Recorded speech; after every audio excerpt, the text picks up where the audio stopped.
안녕하세요. 인고원 포인트입니다. 이번 시간에는 소수의 덧셈과 뺄셈 부분을 정리해 보도록 하겠습니다. 소수의 덧셈과 뺄셈은 굉장히 간단해서 가볍게 살펴보고 넘어가면 좋겠습니다. 먼저 첫 번째 페이지에 보시면 소수의 연산지도 같은 경우에 소수의 덧셈과 뺄셈이 있겠죠. 각각의 덧셈과 뺄셈의 상황이 여기에 나오게 됩니다. 덧셈 같은 경우에 첨가 합병이 있고요. 뺄셈 같은 경우에 제거 또는 구장 그리고 비교 이렇게 각각 두 가지씩의 상황이 있고 그림으로 나타냈을 때 조금씩 다를 수 있어요. 근데 그런 상황을 물었던 적은 없기 때문에 그냥 가볍게 보고만 넘어가겠습니다. 소수의 덧셈과 뺄셈 같은 경우에는 계열을 살펴보면 3학년 1학기 때 분수와 소수 단원에서 소수를 10분의 1로 처음에 도입을 하게 된다 했어요. 그 다음에 4학년 2학기 때 소수 두 자릿수와 세 자릿수를 공부를 하면서 100분의 1과 1000분의 1로 도입을 하고 크기 비교하고 관계, 자리값 개념 이런 것들을 도입을 하게 되죠. 거기까지 우리가 지난 시간에 했다면 이번 시간에는 이제 소수 덧셈과 뺄셈의 계산 원리 이해하고 계산하는 거 딱 4학년 2학기 때 한 번 하고 끝이에요. 정말 간단하죠. 왜냐면 형식화 내용도 정말 간단하기 때문에. 그런데 다만 우리가 이때 5개념이 조금 발생할 수가 있어요. 크게 두 가지 유형의 5개념이 있는데 이게 이미 2009학년도 객관식에 기출이 된 적이 있거든요. 그래서 그 부분을 위주로 좀 살펴보는 게 이 주제를 현명하게 학습하는 방법이라고 생각을 합니다. 그래서 4학년 2학기 때 이제 강론 내용을 보시면 자연수와 소수의 공통점과 차이점을 이해하면서 학습하는 것이 가장 중요하겠어요. 제일 흔하게 발생할 수 있는 오류가 2.7 더하기 1.7 이렇게 써야 되잖아요. 근데 자연수는 끝자리를 맞춰서 계산을 했기 때문에 이렇게 맞춰서 계산하는 경우가 많아요. 근데 이렇게 하면 틀리다는 거죠. 그러니까 이것의 원인, 자연수 때 학습한 것 때문에 자연수는 오른쪽 끝에 맞춰서 세로셈으로 작성을 했고 계산을 했는데 그거를 소수에까지 가져와서 하기 때문에 5개념이 발생한다. 그럼 이걸 어떻게 지도할 거냐? 이런 내용들을 고민해 보시면서 이 내용을 보시면 조금 더 우리가 효과적으로 학습을 할 수가 있겠습니다. 그 다음에 이제 덧셈과 뺄셈 각각 두 가지 경우씩 나눠서 볼 건데 우리가 비록 소수 한 자릿수, 소수 두 자릿수, 소수 세 자릿수까지 공부를 했다고 하더라도 덧셈과 뺄셈에서는 소수 한 자릿수랑 소수 두 자릿수까지만 지도서에서 나오기 때문에 소수 세 자릿수의 덧셈 뺄셈은 지도서에서는 나오지 않는다는 것 참고해 주시기 바랍니다. 그럼 바로 소수 한 자릿수 덧셈부터 볼 건데요. 두 가지 상황을 놓고 보겠습니다. 하나는 받아올림이 없고 하나는 받아올림이 있지만 원리는 뭐 그렇게 차이를 두진 않아요. 수직선으로 볼 수도 있지만 0.1의 개수로도 볼 수가 있습니다. 그래서 수직선으로 보면 이만큼 표시한 다음에 오른쪽으로 이만큼 더 갔다 라고 나타낼 수가 있겠고 0.1의 개수로 보면 0.8은 0.1이 8개, 1.5는 0.1이 15개 해서 0.1이 총 23개니까 2.3이다 이렇게 볼 수가 있겠어요. 형식화할 때는 자연수랑 똑같아요. 그런데 소수점끼리 맞춰서 세로를 쓰고 같은 자릿수끼리 더한 후 소수점을 내려 찍는다. 제가 지금 네모하고 별표 표시한 부분이 있죠. 이게 자연수 덧셈 뺄셈과 가지는 소수 덧셈 뺄셈의 특징이기 때문에 제가 네모하고 별표 친 부분을 반드시 유의해서 기억을 해주셨으면 좋겠습니다. 그 뒤에는 뭐 같은 자릿수끼리 더해서 받아올림 해야 되면 받아올림 한다 이렇게 써주면 되겠어요. 소수 두 자릿수 덧셈이어도 다를 바 없습니다. 수직선으로 해도 되지만 모눈종이로도 할 수 있겠죠. 0.01의 개수로도 볼 수 있는데 주의해야 될 것은 0.3은 0.01이 3개인가요? 아니죠. 30개죠. 그 부분만 주의해 주시면 되겠어요. 형식화할 때도 소수점끼리 맞춰서 세로로 쓰고 같은 자릿수끼리 더한 후 소수점을 내려 찍는다. 이 부분 체크해 주시기 바라겠습니다. 그 다음에 바로 뺄셈인데요. 뺄셈도 마찬가지로 받아 내림이 없는 것과 있는 것으로 나눠서 보게 돼요. 영역 모델로 볼 수도 있지만 0.1의 개수로도 볼 수가 있겠죠.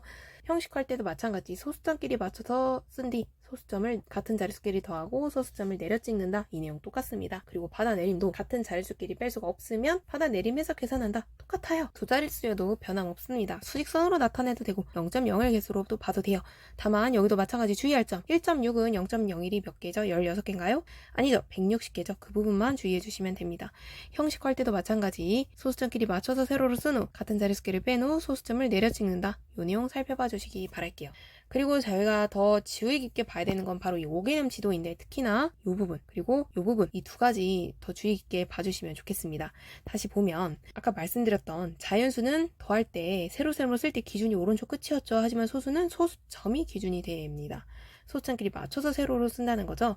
그 다음에 소수 곱셈에서 소수점 위치와 혼돈된다. 이게 뭐냐면 0.7과 1.7을 곱할 때 물론 우리가 다음 시간에 배울 소수 곱셈이긴 하지만 곱셈할 때는 어때요? 알고리즘이 소수점 아래 칸의 개수만큼 3칸 옮겨서 찍잖아요. 근데 더할 때는 어때요? 그냥 내려 쓰잖아요. 소수점을.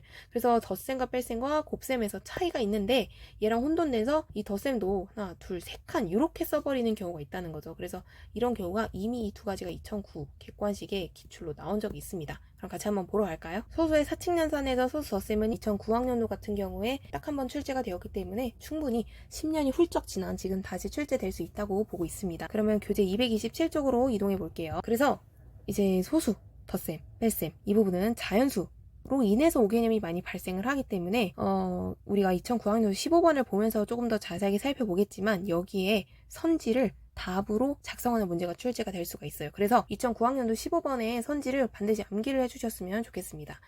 같이 한번 보겠습니다. 소수 덧셈 과정에서 세 학생이 범한 오류인데요. 수지 같은 경우에 보면 받아 올림은 잘했어요. 7 더하기 4 11. 그래서 이렇게 잘 썼거든요. 근데 뭐가 문제죠? 소수 점끼리 맞춰서 쓰지 않고 자연수처럼 오른쪽 끝자리를 맞춰서 썼어요. 민지는 어떤 오류가 있죠? 잘 계산을 했어요. 자릿수끼리 잘 계산 받아 올림도 잘했는데 어떤 오류가 있어요? 소수점끼리 맞춰서 세로로 쓴 것도 잘했어요. 근데 소수점을 내려 찍지 않았어요. 그럼 왜 이렇게 찍게 되었죠? 곱셈처럼 봤기 때문에 이렇게 찍은 거죠. 은미 같은 경우에는 어떻죠? 잘 더했어요. 자릿수끼리 잘 더하고 받아 올림도 잘했는데 소수점끼리 맞춰서 세로로 쓰고 근데 두 번째 더해지는 거를 이상하게 썼어요. 그쵸? 보면 수지는 받아 올림 있는 건 계산할 수 있죠. 자연수 지금 덧셈을 얘기하는 거예요. 그런데 자연수처럼 더했기 때문에 더하는 수와 더해지는 수의 오른쪽 끝을 맞춰서 덧셈을 해서 지금 오류가 발생하고 있고요. 민지, 소수 곱셈과 같은 방법으로 소수점 찍었다. 맞죠? 민지한테는 어림해 보게 하는 게 효과적인 지도 방안이다. 맞죠? 은미가 자신의 방법대로 계산을 한다면 이렇게 쓰고 얘는 6이고 1 올라가고 12.96으로 쓰겠죠. 이것도 맞습니다. 그래서 제가 인사이트에도 언급을 했지만 지금 2번, 3번 같은 경우에는 오류의 원인에 해당하겠어요. 더하는 수와 더해지는 수의 오른쪽 끝을 맞춰 덧셈을 했다. 자연수 덧셈처럼. 이게 핵심이고요. 3번 같은 경우에 소수 곱셈처럼 소수점을 찍었다. 이게 포인트죠. 그러면 이걸 지도하기 위해서 어떻게 하는 게 좋을까요? 여기서 언급했던 것처럼 지도 방안으로는 어림해 보게 하는 것도 당연히 중요하겠고 혹은 우리가 계속 봤던 수모형이나 또 혹은 영역 모델 혹은 수직선 또는 뭐 0.1의 개수, 0.01의 개수 이런 방법들을 통해서 오개념을 지도할 수도 있겠습니다. 이렇게 소수의 덧셈과 뺄셈을 마무리해 보도록 할 텐데요. 굉장히 간단한 듯 보여도 이게 막상 시험에 나오고 원인을 서술해라 하면은 좀 쉽지 않을 수 있어요. 그리고 13학년도 이후에는 소수 덧셈 뺄셈이 출제가 된 적이 없어서 과거 기출을 보지 않을 경우에 그것이 다시 나왔을 때 서술하는 조금 어려움을 겪을 수 있겠죠. 하지만 이 영상을 본 여러분들은 분명히 맞추실 수가 있을 겁니다.